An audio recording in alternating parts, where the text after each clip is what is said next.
Shalom Beverajá. Vamos a continuar con el ciclo de lectura y estudio de la Torá en nuestro año 5783, Parashat Devarim, libro de Devarim, quinto libro de la Torá, dice así. אלה הדברים אשר דבר משה אל כל ישראל בעבר הירדן במדבר לערבה מול צוף בין פרן ובין תופל בלבן בחצרו בדי סעף 11 יום מחורי דרך הר צעיר עד קדש ברנע. Estas son las palabras que habló Moshe a todo Israel del otro lado del Jordán respecto del desierto, respecto al de Arabá, frente al mar de juncos entre Parán, Tofel y Labán y Hatzeró y Disaaf. 11 días hay desde Joref, camino del monte Seir, hasta Kadesh Barnea. Y esto es una cuestión interesante. Nosotros estamos llegando al quinto libro de la Torá. Este libro es un libro diferente a los demás libros. O sea, en los primeros 4 libros de la Torá estamos viendo la creación del mundo, la historia del pueblo de Israel, todas las misvá, las cuales aparecen enumeradas, todas estas cuestiones interesantes del comportamiento de nuestros patriarcas, de nuestras matriarcas. Y ya en este quinto libro en sí es un resumen, es un discurso que da Moshe Rabbeinu antes de morir, precisamente para enumerar una serie de cosas importantes que quiere decirle al pueblo en el momento en que va a ser más escuchado por varias razones, y una de ellas es precisamente porque todo el mundo sabe que próximamente va a morir. Moshe Rabbeinu es una de las personas que sabe que el 7 de Adar va a ser el día que va a fallecer, y por lo tanto tiene este periodo de tiempo de 1 mes y 7 días aproximadamente para poder decir todas las cosas que desea, y para que la gente sea más receptiva, precisamente porque cuando alguien está moribundo, cuando alguien se sabe que va a expirar de este mundo, entonces las personas son más receptivas con esa persona, lo oyen más, lo atienden más.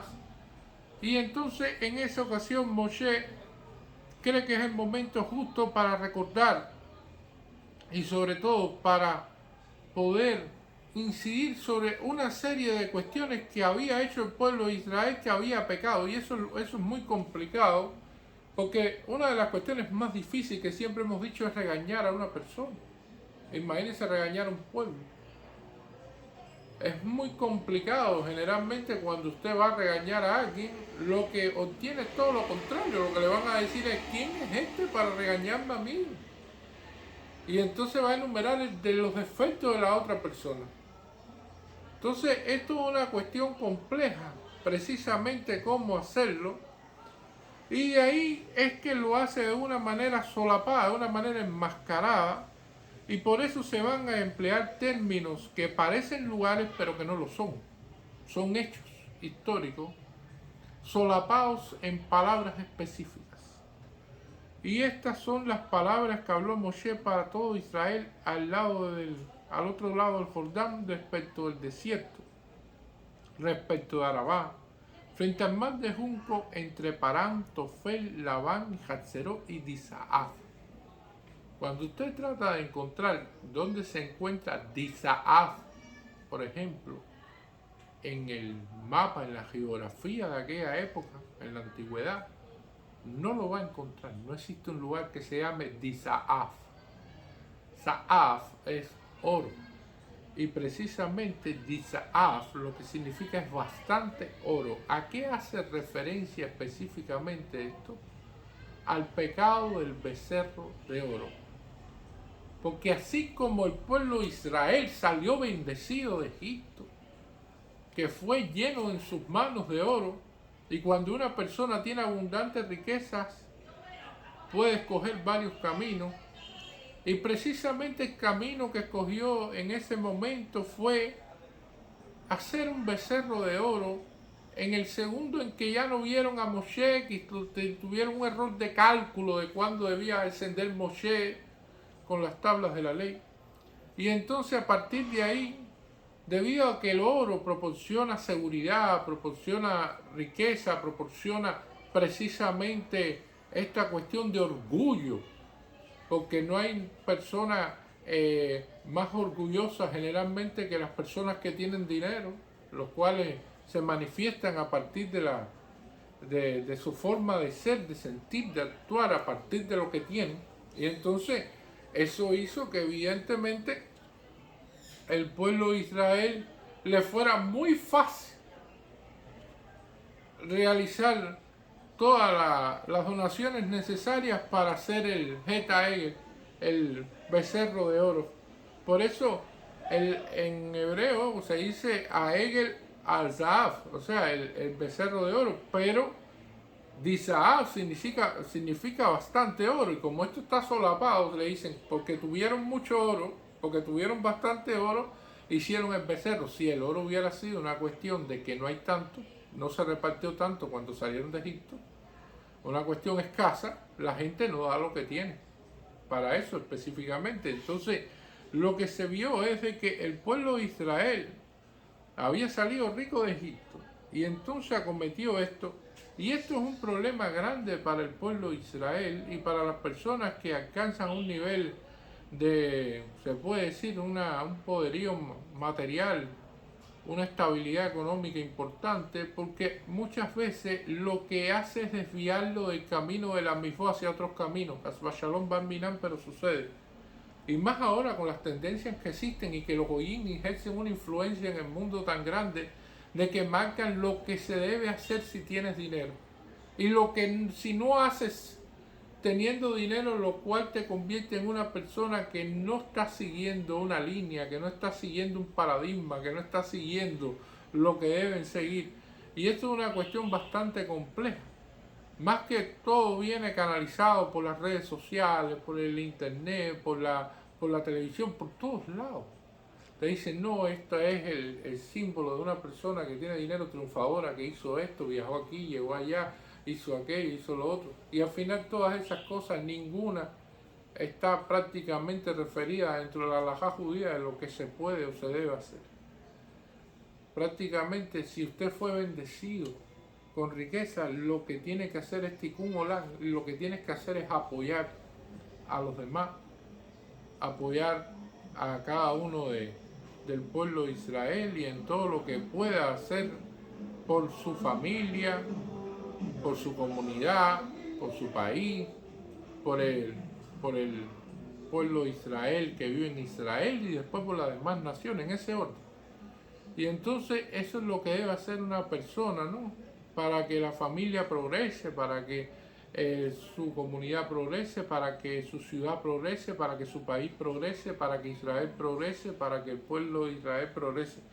Más allá de estas cuestiones de que gastar el oro en becerros que existen hoy en día, en cuestiones materiales puramente y cuestiones de enseñar a los demás un estilo de vida, un modo que no tiene nada que ver con los principios del judaísmo. Y esto es una cuestión muy interesante cuando él dice Dizahav.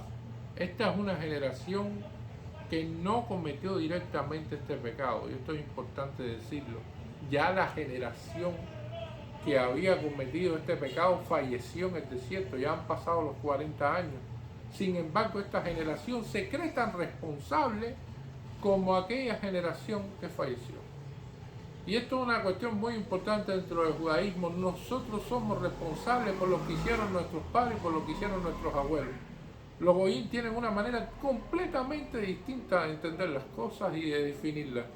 Para los goyim, lo que hizo el abuelo, lo que hizo el padre, lo que hicieron los antepasados, eso es problema de los antepasados, pero no me juzguen por ello. Yo no tengo nada que ver con eso, yo soy borrón y cuenta nueva, yo soy otra persona, yo no tengo nada que ver con lo que hicieron mis antepasados. Pero en judaísmo no, en judaísmo se hace tikkun olam y se rectifica Y en muchas de las misbah que tenemos, como en Shavuot, que hacemos la noche de Tikkun, es precisamente una rectificación de lo que hicieron nuestros antepasados.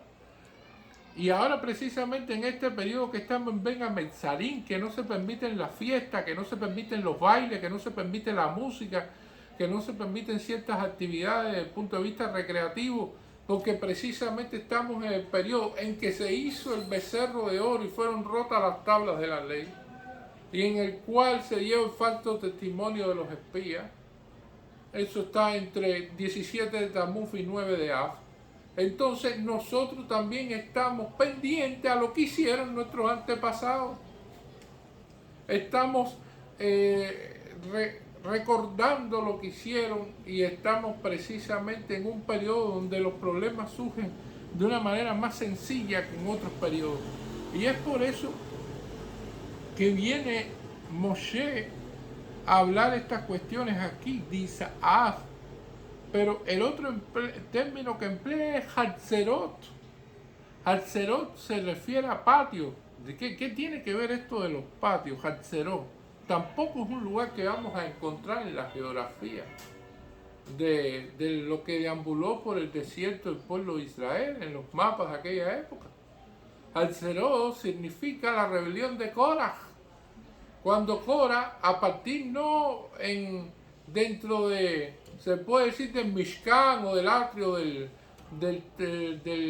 tabernáculo que estaba en el desierto, no en ese lugar, sino en los patios, en las afueras, empezó con su chanchullo, con sus chismes, con sus bretes y con su intento de formar una rebelión para convertirse él en el jefe del pueblo de Israel y para entonces tratar así de poder obtener una posición de poder, poder obtener una posición porque ya tenía dinero.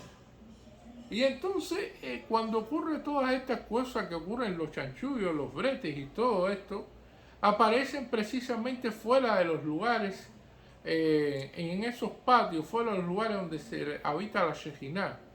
Y eso es una de las cuestiones interesantes. Si estaban en el Mishkan, estaban haciendo sacrificio, ahí no había espacio para hablar. Si están en ese lugar, hay lugares donde no hay espacio para el chisme, pero hay lugares que sí, en los patios, en los lugares, cuando la gente empieza y se relaja, entonces ahí empieza el chisme, las maquinaciones y todas estas cosas.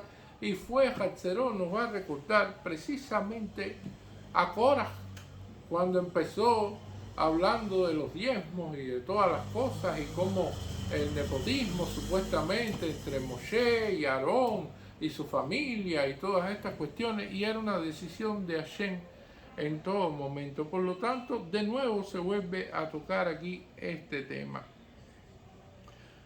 Y entonces vamos a ver la palabra Torán, Parán. Parán viene precisamente del lugar donde los espías dieron falso testimonio. Recordemos de que eso es una de las cuestiones que se establece en Tisha B'Av para que sea un día de duelo para el pueblo de Israel.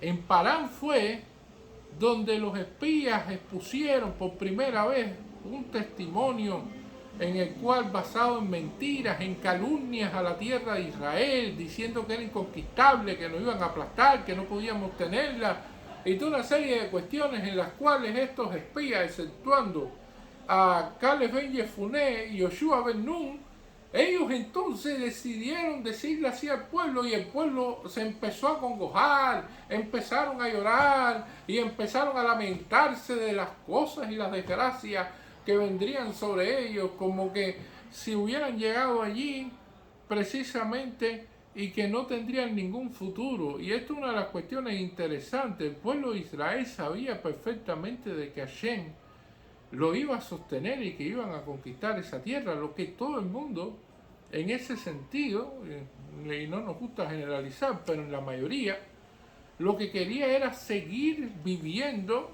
y que Hashem proporcionara todo. Vivir viviendo gratuitamente, caía el maná del cielo, no había que trabajar, estaban las fuentes de Miriam, estaban todas las condiciones creadas, no se gastaba en ropa, no había ningún problema económico, prácticamente no hacía falta comerciar por nada, el maná podía adquirir o sea, el sabor del alimento que los sadiquín desearan. Entonces, era una vida muy apacible, solamente escuchar lo que decía Moshe, lo que decía, lo que se transmitía, las mifas distintas, que muchas no eran ni todavía aplicables allí, porque iban a ser para Eres Canaán en su proceso de conquista. Entonces, tener que salir de ese lugar, de esa zona de confort, a enfrentarse a 31 reyes de Canaán, a tener que conquistar esa tierra, a entonces a tomar un pedazo de tierra, a empezar a labrar y a empezar a ver, y que entonces la riqueza puede ser de que disminuya, puede ser de que pasen otras cosas, y realmente de tener que enfrentarse a un modo de vida que ya no cae en maná del cielo, que ya no hay una fuente de Miriam, que ya no hay unas nubes de gloria, que ya no está Moshe ahí para dirigir y para realizar todas las cosas de una manera clara delante de todos. Entonces ya eso es un problema y ya salimos de la zona de confort. Entonces ya el pueblo de Israel ante eso dijo, no, espérate, esto no me conviene, es mejor enviar a estos espías, que como lo dice la perashá, envíalos para ti. Y entonces fue enviarlo, y como tal, que ellos den este testimonio, que se basen y empiecen a, se puede decir, a amplificar cualquier cosa que hayan visto. Y si ven una granada enorme en la fruta, o ven una uva enorme, decir, no, espérese, que ahí viven gigantes, ahí no podemos estar. O sea, amplificarlo todo para lo negativo. Y ese es el problema de las amplificaciones generalmente cuando suceden así, de que se amplifica todo para lo negativo y a veces se amplifica todo para el exceso de positivo. Así existe y así se comporta el ser humano. Muchas veces hay un problema y el problema es una cosa sencilla y se amplifica. Y entonces lo amplifican y es enorme y es esto y es aquello, y al final es una cosa sencilla. Y a veces hay algo que se hizo bien y sin embargo dice que fue, vaya, magnífico, extraordinario, lo único, lo último en la tierra, no existe nada más grande en el mundo, y toda esta cuestión, porque el ser humano es exagerado. El ser humano le gusta exagerar. Y estas son las cuestiones que suceden en la vida, en las cuales perfectamente en la Torah están explicadas, están contenidas, y gracias a Dios que ayer nos lo transmitió a nosotros. Nosotros tenemos también de que aquí se habla de un lugar llamado Labán. Tampoco lo vamos a encontrar dentro de la geografía. El Labán se refiere al maná. ¿Y cuál es el problema que tenía el maná? El man era un tipo de alimento que era celestial, no es de este mundo. En este mundo, todo lo que creó Hashem en este mundo en el que estamos viviendo, todo tiene desperdicio. Usted come una fruta y generalmente las frutas no se comen enteras. Tienen semilla, tienen cáscara, tienen esto, tienen aquello. Todas las cosas que se hacen tienen algún desecho. Todo. Y entonces, precisamente, el man, la persona lo comía y no tenía la necesidad fisiológica. No había ninguna necesidad de ir al baño. Y la gente se extrañó, dice, ¿cómo vamos a comer algo y que no tenga ese nivel? De que, entonces imagínense de que no vamos a tener que ir al baño, que no existe la necesidad fisiológica. Y esto es una de las cuestiones interesantes. En el judaísmo, nosotros como pueblo siempre estamos separando lo que es sagrado de lo que no lo es. Y por eso decimos en Shabbat, Amadim ben Kodesh lejol, o sea, de lo que es santo a lo que es diario, a lo que no lo es. Y entonces establecemos separaciones para todos. Si es para la comida, esto tiene que ser kasher y tiene que ser especial. Y si es este tipo de ropa, no puede tener shanetz y entonces no puede estar lana con lino. Y si entonces vamos a comer fruta, bueno, esta fruta donde se cosechó, bueno, en Israel, bueno, y se respetó, no es una fruta que que pertenece al periodo del séptimo año, el periodo de Shemitah, o una fruta que tiene su diezmo en Olá, o sea, que se esperó su tiempo para precisamente cosecharlo, o sea, toda una serie de elementos, inclusive hasta una masa que sea de Israel propiamente. Esta Pat Israel necesita que se queme un pedazo de ella, que era la producción que se le iba a dar a los Kohanim, y que sea una bendición por eso. Entonces, todo tiene un desperdicio, todo tiene un elemento en el cual, y tiene una separación entre lo que es santo y lo que no lo es. Y esto especial es para el judaísmo. El judaísmo lo establece así, el pueblo judío lo tiene establecido así. Y entonces no cabe en la mente de las personas, y las personas estaban con eso, de que eso pertenecía a otro mundo. Existe el otro mundo, el mundo en el cual todo es bueno, no existe desperdicio. El mal es ese mundo, es un mundo en el cual no existe desperdicio, no se conoce lo que es la basura, no se conoce, porque todo es bueno. Y entonces ese mundo en el cual fue traído el man para ponerlo en este mundo es la gran, se puede decir, cuestión en el cual el pueblo de Israel empezó a hablar con respecto al man y decir y a quejarse, no, pero esto qué cosa es, sobre todo los rashá, las personas, los Eres Raf, estos que venían de Egipto, que en última instancia Moshe quiso recogerlos, y entonces ellos, el man no les sabía a lo que ellos querían, porque era para los sadiquín, no era para ellos que supiera así. Y entonces tenían que pasar un proceso para poderlo comer, y entonces no estaban de acuerdo y empezaron a criticarlo. Y eso también fue un proceso que se establece con respecto a que las personas empezaron a quejarse de diferentes cosas sin razón. Porque Hashem te da una bendición y la gente se queja. Y no te da la bendición y también se queja. Entonces, esta es la cuestión que va a suceder aquí cuando hablan de Parán y Tofel, Labán y Hatzerón y Tizaaf. Todos son momentos en los cuales el pueblo de Israel falló.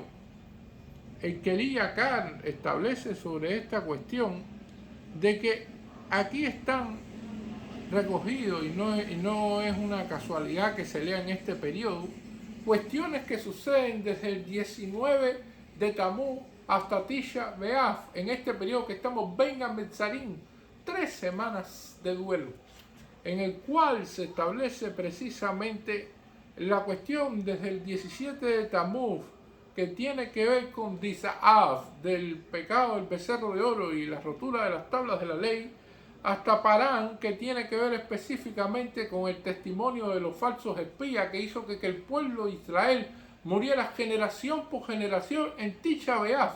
Cada uno cavaba su tumba en ese día, precisamente para ver quién quedaba vivo al otro día y entonces enterrar a la persona que había fallecido. Es una de las cuestiones que ocurría en Tisha B'Av, porque Hashem dijo, bueno, si ya que lloraron sin motivo por un día en el cual dieron ese falso testimonio, entonces vamos a darle un motivo para que lloren de verdad.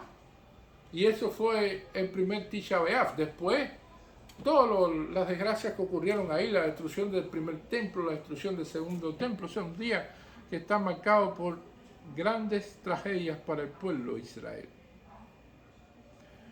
Y entonces cuando viene aquí a hablar precisamente esta cuestión, nos dice, después que salimos de ver estos aparentes lugares, pero que son momentos en los cuales el pueblo de Israel falló, dice, Ajá Azar Yom Mejoref Dere Har Seir al Kadesh Barnea. Dice, 11 días hay desde Joref, camino del monte Seir, hasta Kadesh Barnea. O sea, 11 días existía desde ese recorrido y al pueblo de Israel le tomó 40 años. Y así es como la bendición que una persona puede tener, porque cada cual nace con un pan abajo del brazo, lo que a veces el pan se le cae. Así es como una bendición que podían haber llegado inmediatamente, que son 11 días para llegar a Eres Canaán, le demoró 40 años en el desierto. De cómo la bendición y la verajá esa fue aguantada y cómo esa generación tuvo que perecer en el desierto para encontrar otra generación que no fuera esclava, que pensara diferente, que tuviera el deseo de enfrentarse al reto de una nueva vida, del nuevo proceso de poder implementar muchas misvah que se podían implementar en la tierra que sería conquistada. Y entonces 40 años detenido esa bendición y cómo así sucede. Y esto es una de las cuestiones interesantes. Moshe ya había eliminado a los gigantes de Sihón y Og. Ya con esta eliminación también le dio la fuerza moral para hablarle así al pueblo de Israel, y entre todas estas cosas que están solapadas pero que se entienden. Porque precisamente otra de las cuestiones, además de que iba a fallecer, era de que los problemas más grandes que tenía el pueblo de Israel, a quien tenía que enfrentarse, que eran los más peligrosos, los más poderosos, ya lo vencí. Ya Hashem lo ayudó a Moshe, Moshe los venció. Entonces ya ustedes saben de que todo lo que quiero es lo bueno para el pueblo de Israel, y entonces por favor háganme caso. Y esto es muy importante con respecto a cuando se dicen estas cosas tan complejas. Generalmente lo que sucede, y sobre todo en los goyim lo vamos a ver mucho, de que ellos les gusta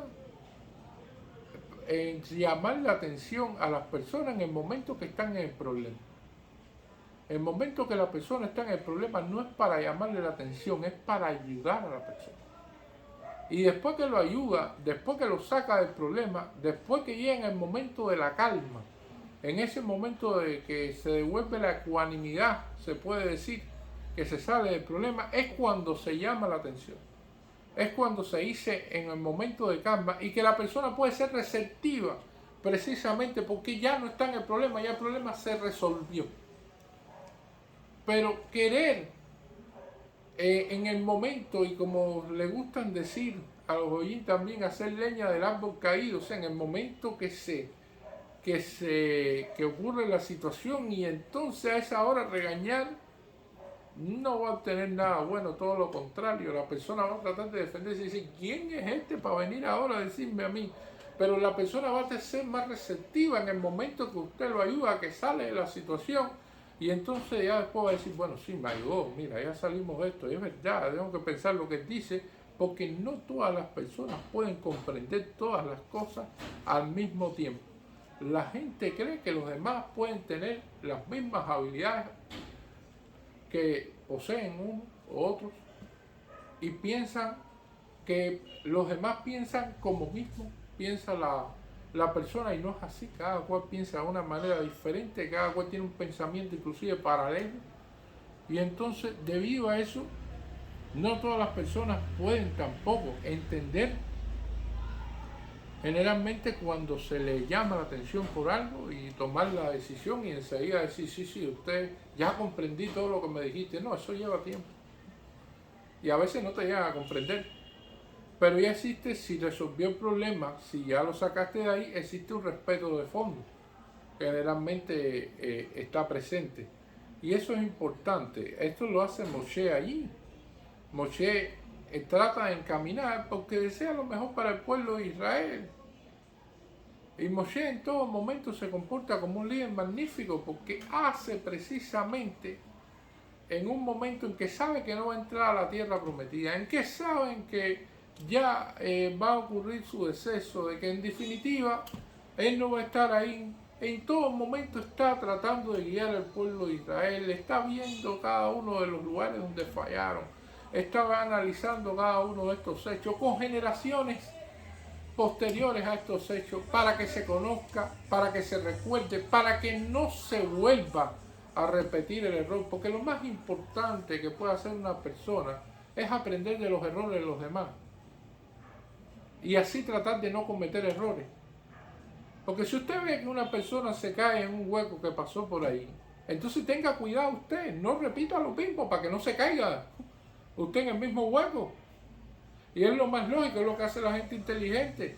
Si usted ve que a alguien le pasó esto, entonces yo digo, bueno, espérate, si a él le pasó esto, déjame bajo qué condiciones le pasó para que a mí no me pase.